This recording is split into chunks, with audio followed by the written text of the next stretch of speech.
Hàn Quốc là một cái điểm đến ngoài mong đợi, nhưng mà mình cũng không ngờ là mình đã crush với đất nước này.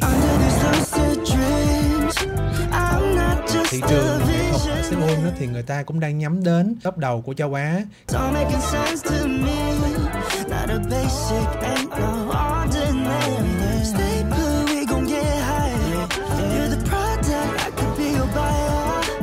Mình vừa mới tham quan xong Kumho Museum of Art. Khi mà mình đã đến cái khu này rồi thì mình có thể dành thời gian cả ngày để tham quan các cái triển lãm nghệ thuật ở đó.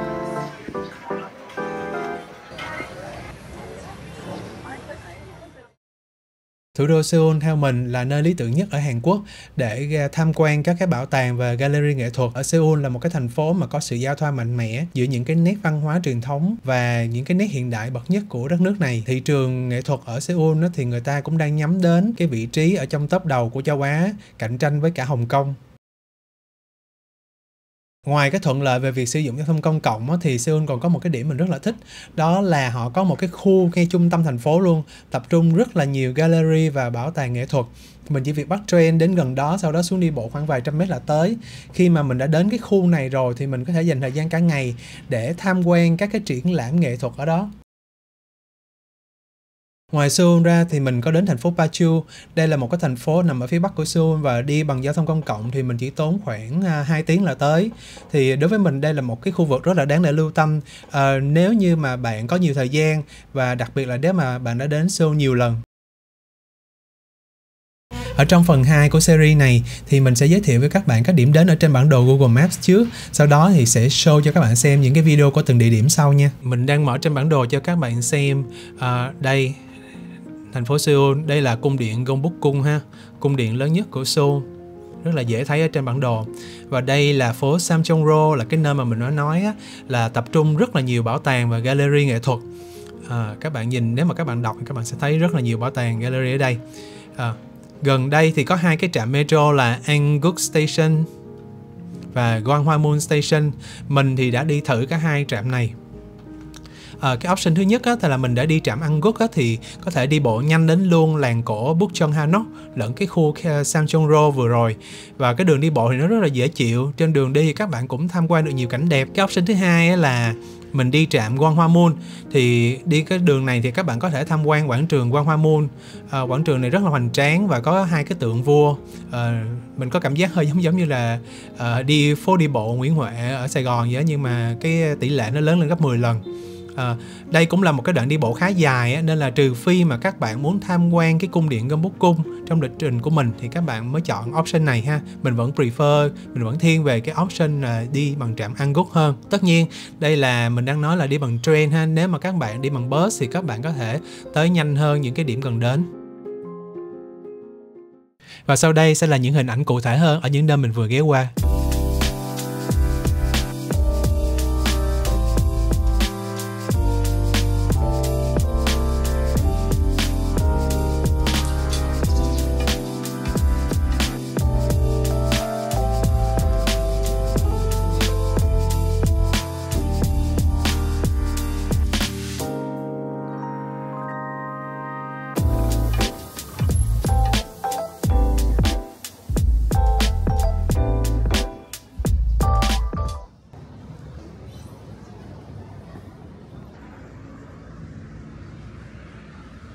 Trong tất cả những cái điểm đến ở khu vực Samcheong-ro này thì MMCA là cái điểm lớn nhất và quan trọng nhất đối với mình. MMCA hay tên đầy đủ là Bảo tàng Quốc gia về nghệ thuật hiện đại và đương đại. Cái tên thì quá thú vị ha. Trong cái tên là đã cho thấy họ làm rõ hiện đại với đương đại là hai cái khác nhau rồi ha. Bảo tàng này thì có thể nói là giữ vai trò hàng đầu ở Hàn Quốc trong việc gìn giữ những cái di sản nghệ thuật hiện đại và đương đại, cũng như là phát triển nuôi dưỡng những cái tài năng mới thông qua trung tâm nghiên cứu, thông qua các cái chương trình lưu trú cho nghệ sĩ, những cái chương trình kết nối nghệ sĩ địa phương với các nghệ sĩ quốc tế và những cái xu hướng mới trên thế giới, không chỉ ở nghệ thuật mà còn về văn hóa, xã hội và cả công nghệ. Bảo tàng này thì có đến 4 chi nhánh lận. Chi nhánh chính của bảo tàng thì ở Gwacheon, cách Seoul hơn 1 tiếng di chuyển về phía nam. Khi đến Seoul thì mình chỉ đến 2 chi nhánh, một cái là ở ngay bên trong khuôn viên Doksu-gung và một cái này thì rất là lớn ở ngay trên đường Samcheong-ro đối diện với Gyeongbokgung. Thực sự mà nói nha, đây chưa có phải là chi nhánh chính mà mình đã thấy nó quá bự, quá hoành tráng rồi các bạn. Mỗi lần đến đây thì mình đều mua vé All Pass để xem được hết các triển lãm đang diễn ra và lần nào cũng mất phải nửa ngày, có khi mình còn phải ra ngồi nghỉ chân mới xem tiếp được á. Nói về vé thì ở đây có nhiều loại vé.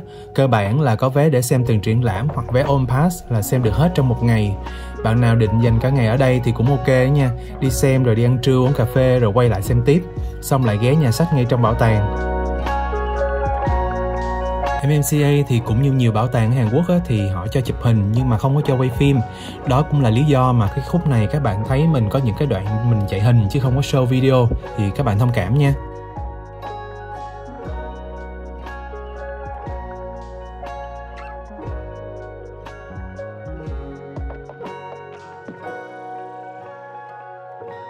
Ngoài cái khu Samcheong-ro mình vừa nói tới ra thì ở Seoul tất nhiên là vẫn còn rất là nhiều địa điểm để tham quan nghệ thuật khác rất là đáng quan tâm. Tuy nhiên những cái điểm này nó nằm rải rác khắp thành phố như là chi nhánh MMCA ở khu viên của Doksu-gung.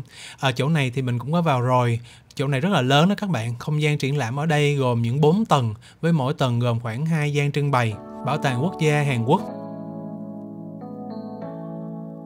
bảo tàng nghệ thuật Amore Pacific, bảo tàng nghệ thuật Lyon. Vừa rồi thì mình không có show hình là bởi vì mình chỉ mới tìm hiểu những cái điểm này qua mạng và mình đánh giá cao những cái thông tin mà mình có được. Mình có bỏ những cái điểm này vào trong bucket list của mình và chắc chắn là khi mà có dịp quay lại Hàn Quốc thì mình sẽ ghé thăm. Incheon là một nơi được nhắc đến rất nhiều trong các vlog du lịch Hàn Quốc. Ở đây thì ban đầu mình cũng chỉ định ghé qua cho biết thôi, vì mình thấy nó đông khách du lịch quá.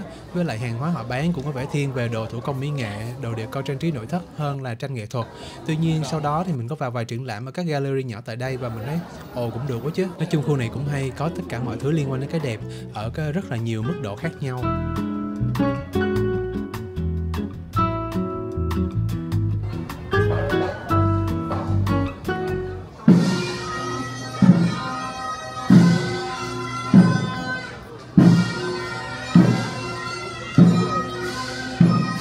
Khu này thì nó cũng ngay trung tâm thành phố nha. Nó nằm ở phía nam của Gyeongbokgung, rất là dễ tìm thấy.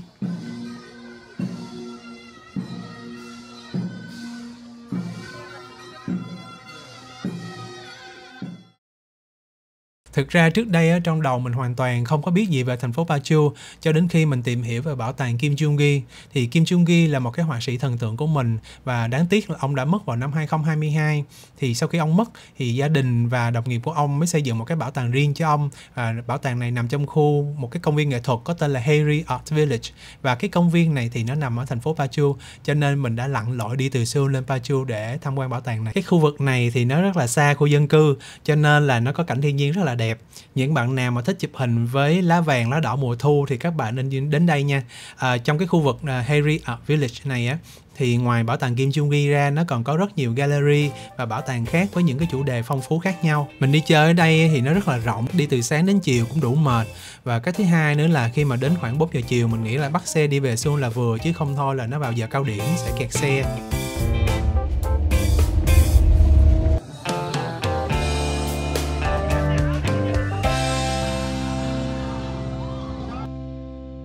Video đến đây thì cũng dài rồi. Ở đây gần như là tất cả các cái kinh nghiệm của mình qua 2 lần đi Hàn Quốc chơi.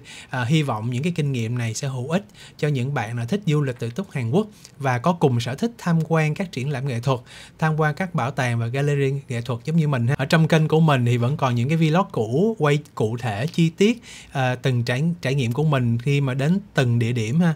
Thì những cái video này là những video dài, nó sẽ giúp cho các bạn có thể xem các cái tác phẩm nghệ thuật kỹ hơn, cũng như là nắm rõ cái đường đi nước bước của mình khi đến những cái địa điểm này. Cuối cùng xin cảm ơn các bạn đã xem và ủng hộ kênh vlog của mình. Xin chào và hẹn gặp lại. Annyeong.